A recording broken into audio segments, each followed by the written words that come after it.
हाय दोस्त, नमस्कार। Sangeeta Santosh official channel पर आप लोग का स्वागत है। और एक विवाह के गीत गाने जा रही हूँ। अगर अच्छा लगे तो कमेंट में बोलिए। और सारे गाने हैं शादी विवाह का। काहे तो लो कालू ए मछरी जलावा हो से वारावा एक दिन आई है हो मछरी जुलूमी हो मालावा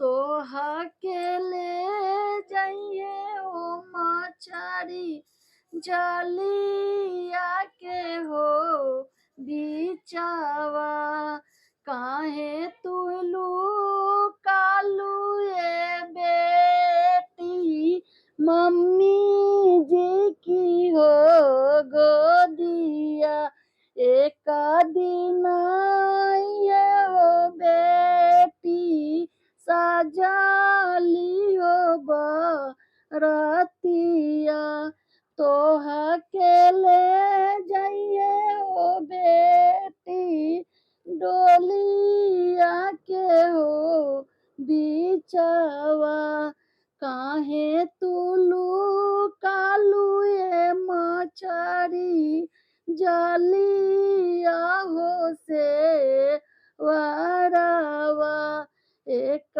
दिन है ओ मछरी जुलूमी हो मालावा।